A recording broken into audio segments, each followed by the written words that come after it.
Maro ny mpiara-miasa amin'ny antoko politika HVM eo ampanatanterahany ny asa sosialy izay efa fanaony toy ny fanaovana ireny asoavana faobe ireny.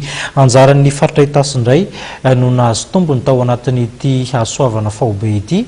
Ankizilahy maro noho izany no voafora tao anatin'izany hetsika sosialy izany. Ankizy miisa 100 no kendren'ny antoko HVM ao amin'ny faritra Itasy atao didy fotra faobe mandritra ity ririnina ity.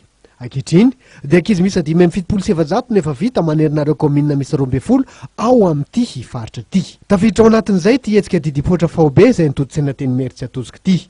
Amin'ny asa sosialy azy dia ahafahana manala ny vesatry ny vahoaka, vesatry ny isan-tokantrano ny amin'izany hoe antovola amin'ny didipotra zany manomboka any amin'ny 3 alina ka hatrany amin'ny 5 alina sy 2 hetsy raha any amin'ireny klinika lehibe ireny an'Andrenivohitra ka mba ahafahana mitondra anjara briky, mitondra ny adidy raha fitondram-panjakana ny antoko HVM dia natao izao hetsika zao mba nalana izay vesatra sakana ara-bola zay nefany vita fora ara-pomba moderna ny zanaka malagasy. Maro ireo mpiara-piombonatoka amin'ny antoko HVM Itasy na ahafahana nanatosa izao hetsika sosialy izao raha tsy tanisa fa tsy nisy hivadin'ny filoham-pirenena Ramatoa Rajonary Mampianina Voangy izay renim-piainy hetsika ary nanolotra kilalao sy vatomamy ary biscuit ho an'ireo zaza ny foraina.